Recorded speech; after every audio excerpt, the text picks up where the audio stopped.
Hai, apa khabar semua? Selamat bertemu kembali dalam kelas sains KSSM tingkatan 4. Apa yang kita nak belajar pada hari ini? Kita akan masuk bab baharu, iaitu bab 11, daya dan gerakan. Dan topik yang kita akan fokus pada hari ini ialah 11.1 gerakan linear. Ingat ya, dalam topik ini ianya melibatkan pengiraan dan juga pengukuran. Jadi cikgu harap semua sudah bersedia dengan kalkulator dan juga pembaris. Jom kita lihat sama-sama. Kita lihat dulu objektif pembelajaran pada hari ini. Pada akhir pembelajaran nanti, cikgu harap pelajar dapat menerangkan perbezaan antara jarak dan sesaran serta unit ukuran dalam kehidupan harian. Yang kedua, dapat menjelaskan dengan contoh maksud laju, laju purata, hal laju dan pecutan serta unit ukurannya dalam kehidupan harian. Dan yang ketiga, dapat menyelesaikan masalah yang melibatkan laju, laju purata, hal laju dan pecutan dalam kehidupan harian. Dan yang terakhir, dapat membezakan jenis gerakan linear. Memandangkan topik ini adalah tentang gerakan linear, sudah tentu ada yang tertanya-tanya apa yang dimaksudkan dengan gerakan linear.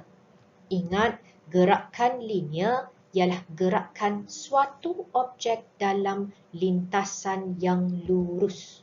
Ingat ya, kita cuma berminat dengan pergerakan objek dalam lintasan yang lurus sahaja. Sebelum kita menentukan laju, hal laju mahupun pecutan bagi sesuatu objek, kita perlu tahu dulu apa yang dimaksudkan dengan jarak dan sesaran. Kita lihat satu contoh. Katakan ada seorang pelajar yang ingin berbasikal dari rumahnya ke sekolah. Maka dia akan lalu dari rumah sehinggalah ke kedai di mana jarak dari rumah ke kedai adalah 400 meter. Dan dari kedai, dia akan meneruskan perjalanannya ke sekolah di mana jarak dari kedai ke sekolah ialah 300 meter. Jadi sekarang kita nak tentukan jarak yang dilalui oleh pelajar tersebut. Mudah sahaja. Jarak ialah jumlah panjang lintasan gerakan suatu objek. Dalam erti kata yang lain, kita cuma perlu jumlahkan sahaja jarak yang dilalui oleh pelajar tersebut. Jadi, jarak sama dengan jarak dari rumah sehinggalah ke kedai iaitu 400 meter ditambah dengan jarak dari kedai ke sekolah iaitu 300 meter. Maka nilai yang kita akan dapat ialah 700 meter. Maka jarak yang dilalui oleh pelajar tersebut untuk bergerak dari rumah ke sekolah ialah 700 meter. Ingat, unit SI bagi jarak ialah meter. Apa pula sesaran bagi pelajar tersebut? Sesaran ialah jarak lintasan terpendek yang menyambungkan dua lokasi dalam satu arah tertentu. Jadi dua kata kunci dalam sesaran ialah lintasan terpendek dan arah tertentu. Jadi sekarang pelajar itu akan bergerak dari rumah ke sekolah. Maka untuk menentukan sesaran pelajar tersebut, kita cuma berminat dengan dua lokasi sahaja, iaitu titik permulaan dan titik terakhir.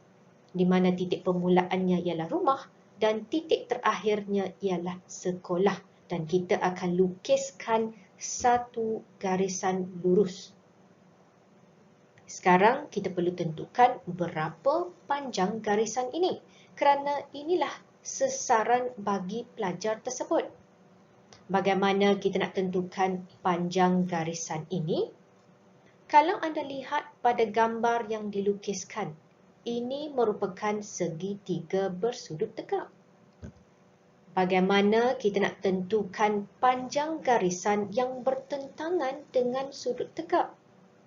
Cikgu pasti semua sudah pun belajar tentang teorem Pythagoras dalam subjek matematik, di mana sekarang kita sedang mencari nilai C, di mana C ini merujuk kepada hipotenus, iaitu garisan yang paling panjang dalam segitiga bersudut tegak, di mana mengikut teorem Pythagoras, A kuasa 2 tambah B kuasa 2 sama dengan C kuasa 2. Jadi kita akan tuliskan dulu persamaannya.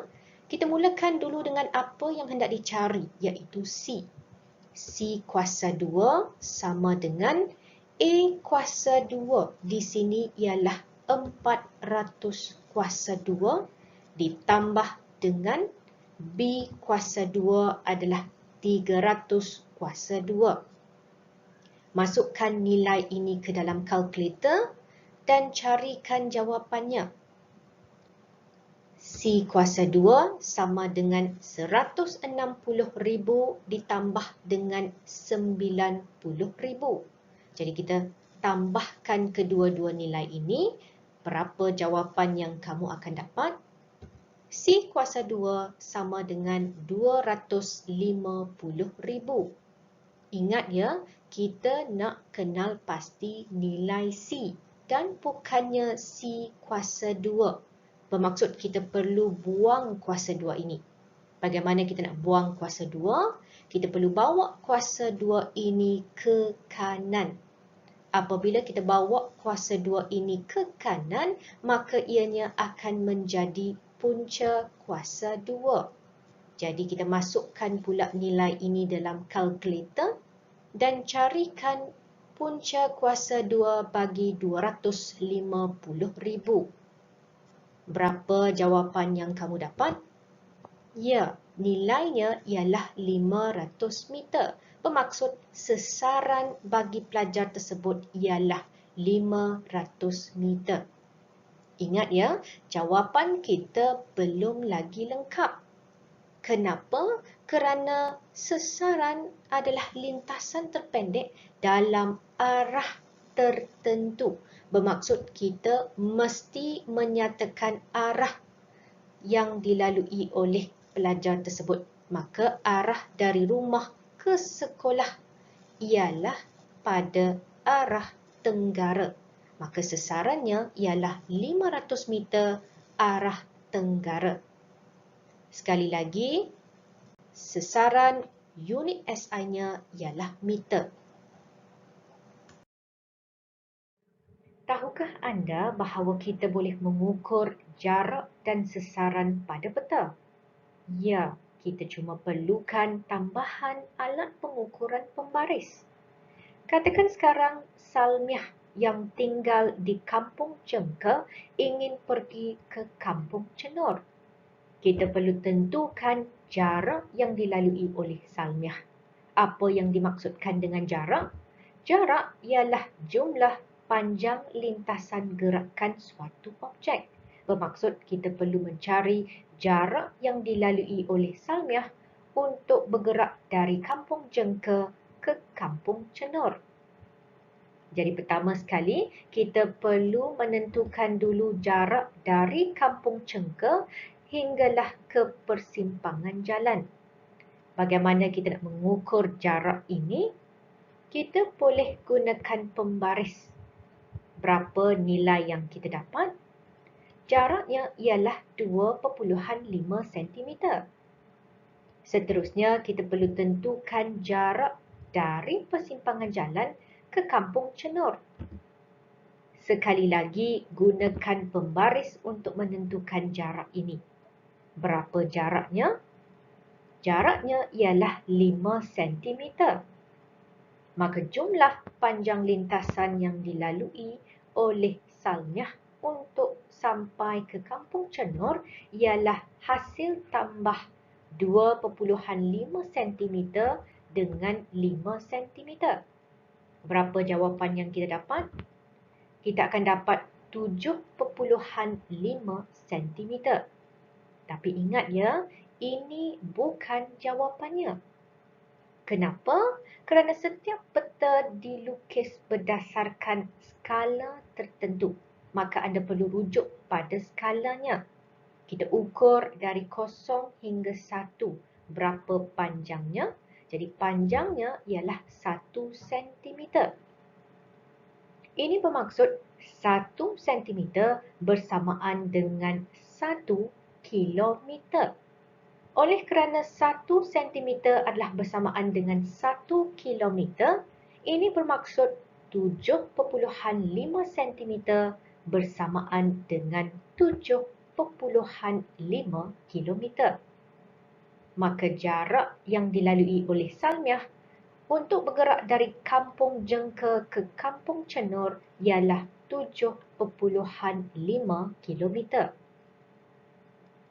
Seterusnya, kita nak tentukan sesaran antara kedua-dua lokasi. Apa yang dimaksudkan dengan sesaran? Sesaran ialah jarak lintasan terpendek yang menyambungkan dua lokasi dalam satu arah tertentu. Ingat, semasa kita menentukan sesaran, kita cuma berminat dengan dua titik sahaja, iaitu titik permulaan dan titik terakhir.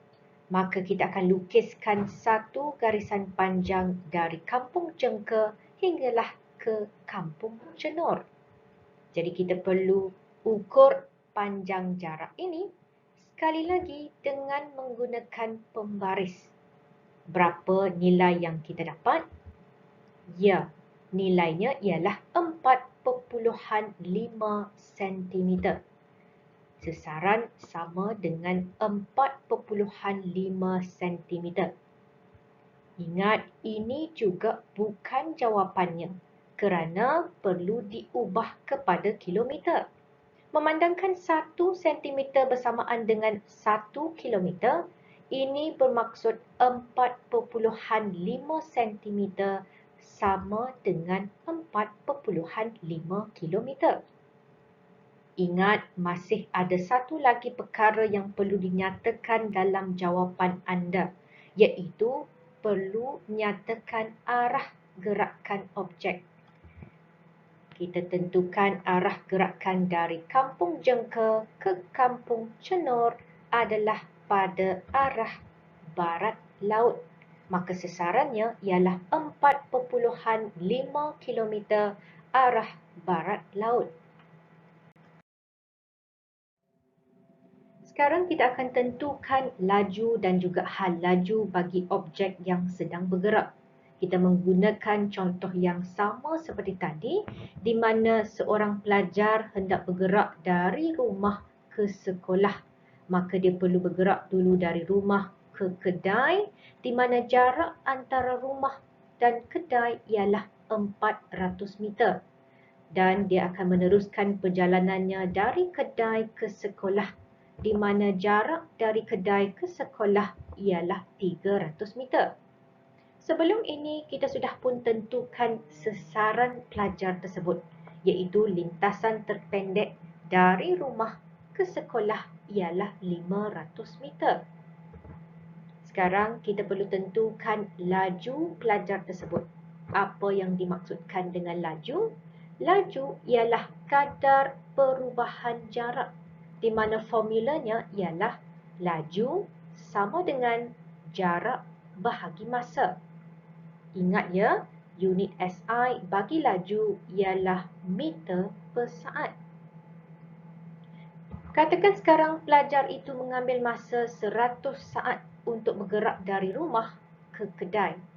Manakala dari kedai ke sekolah, pelajar tersebut mengambil masa 60 saat. Jadi sekarang kita nak tentukan laju pelajar tersebut dari rumah ke kedai.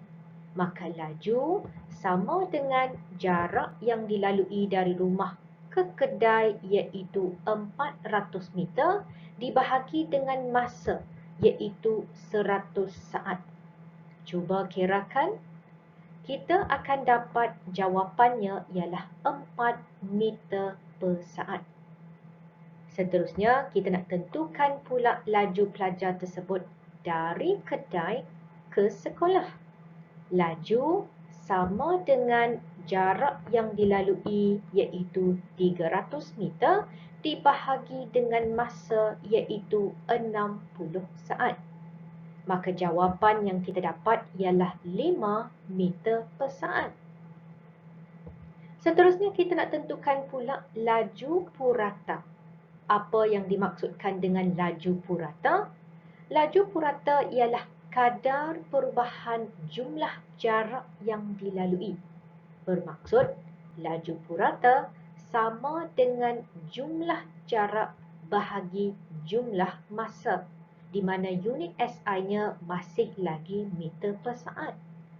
Jumlah jarak ialah dari rumah ke kedai dan dari kedai ke sekolah iaitu 400 meter ditambah dengan 300 meter dan dibahagi dengan jumlah masa yang diambil iaitu 100 saat tambah 60 saat. Berapa jawapannya? Kita akan dapat laju purata pelajar tersebut ialah 4.38 meter per saat. Akhir sekali, kita nak tentukan hal laju pelajar tersebut, di mana hal laju ialah kadar perubahan sesaran. Maksudnya, formula bagi hal laju ialah hal laju sama dengan sesaran bahagi masa. Dan sekali lagi, unit SI-nya ialah meter per saat. Kita sudah pun cari sesaran pelajar tersebut iaitu 500 meter dan dibahagi dengan masa.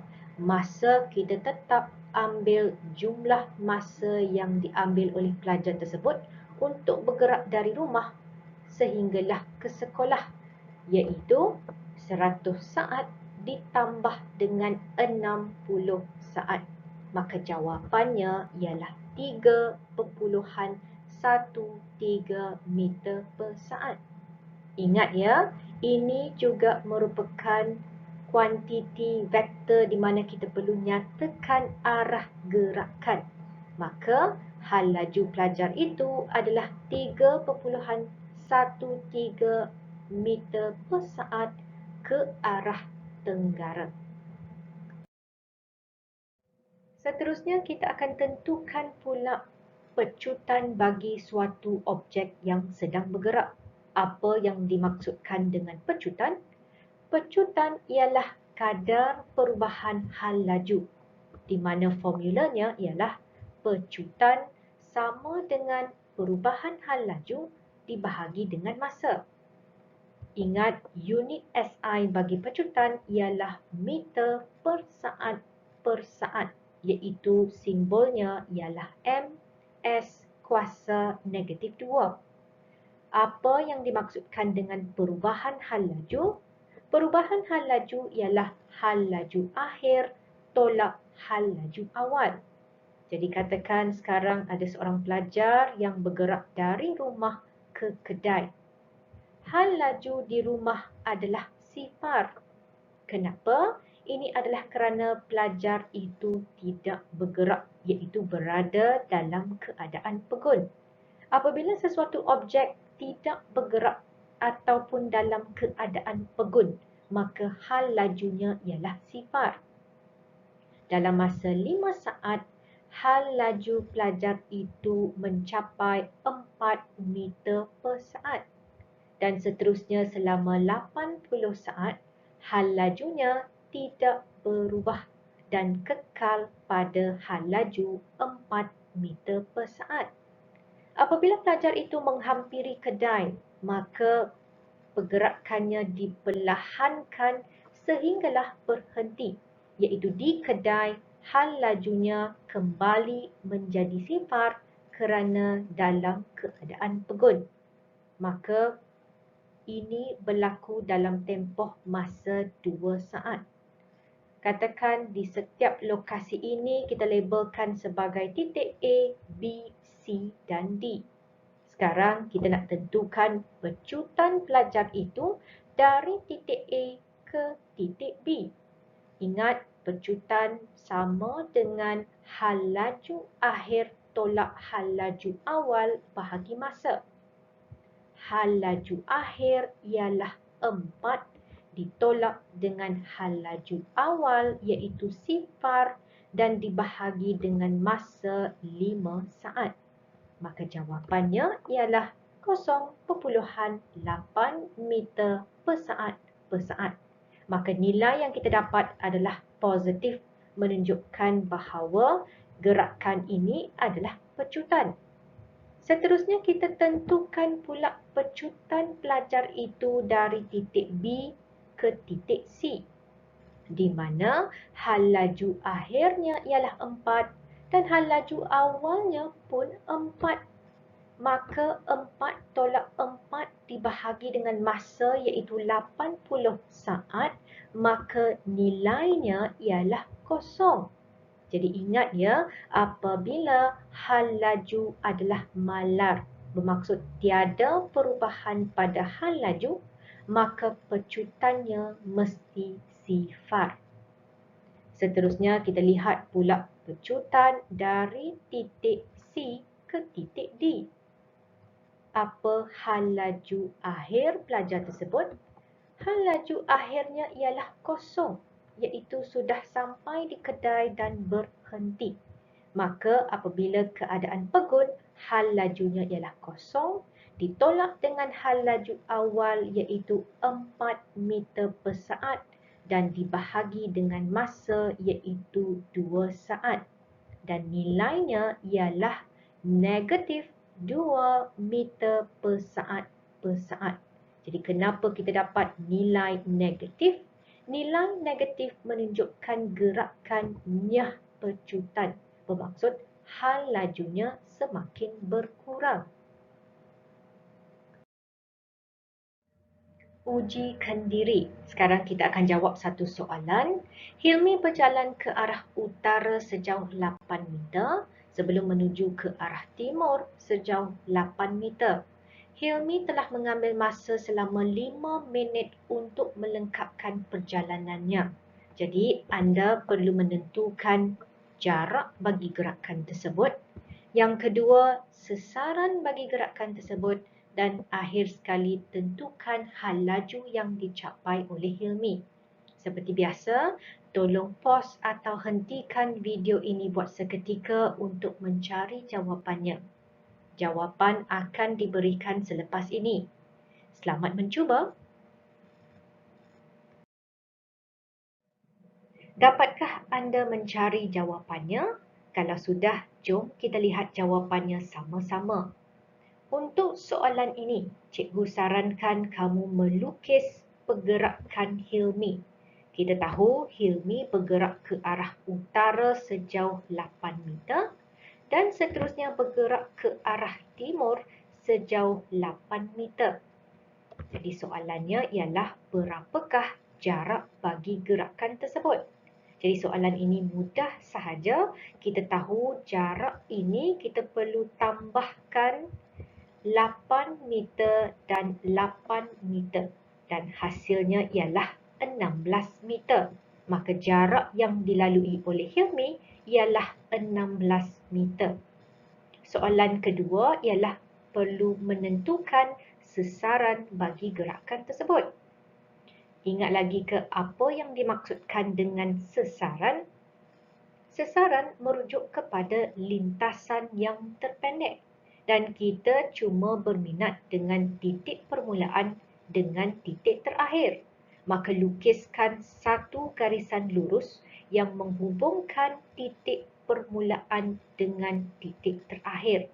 Jadi sekarang kita perlu tentukan panjang garisan ini. Bagaimana nak tentukan panjang garisan ini?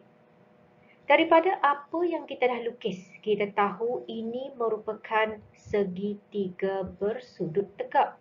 Dan kita sedang mencari hipotenus, iaitu garisan yang bertentangan dengan sudut tegak. Dan untuk mencari hipotenus, kita boleh menggunakan teorem Pythagoras, di mana C kuasa 2 sama dengan A kuasa 2 tambah B kuasa 2. C kuasa 2 sama dengan 8 kuasa 2 ditambah dengan 8 kuasa 2. Jadi berapa yang kita dapat untuk 8 kuasa 2? C kuasa 2 sama dengan 64 tambah 64 dan jumlahnya ialah 128. Ingat, kita tidak berminat dengan C kuasa 2. Kita cuma nak mencari nilai C. Maka kuasa 2 ini perlu dibuang. Bagaimana? Kuasa 2 ini akan dipindahkan ke sebelah kanan dan akan menjadi punca kuasa 2. Jadi carikan punca kuasa 2 bagi 128. Nilainya ialah 11.31 meter. Ingat ya, sesaran ialah kuantiti vektor dan kita mesti menyatakan arah gerakan. Jadi lihat, arah gerakannya ialah pada arah timur laut. Maka sesarannya ialah 11.31 meter arah timur laut. Akhir sekali, kita akan tentukan hal laju yang dicapai oleh Hilmi. Apakah formula bagi hal laju? Hal laju ialah sesaran bahagi masa. Ingat ya, dalam soalan ini, masa diberi dalam unit minit. Maka kita perlu tukarkannya terlebih dahulu kepada unit saat. Kita tahu 1 minit bersamaan dengan 60 saat. Bermaksud 5 minit ialah 5 kali 60 saat. Maka kita akan dapat 300 saat. Jadi kita akan isikan dalam formula ini. Sesarannya ialah 11.31 dan dibahagi dengan masanya iaitu 300 saat. Dan kita akan dapat jawapannya ialah 0.038 meter per saat. Ingat ya, hal laju juga merupakan kuantiti vektor di mana kita perlu menyatakan arah gerakan. Maka hal laju Hilmi ialah 0.038 meter per saat ke arah timur laut. Bagi yang berjaya mendapatkan jawapan yang betul, tahniah cikgu ucapkan.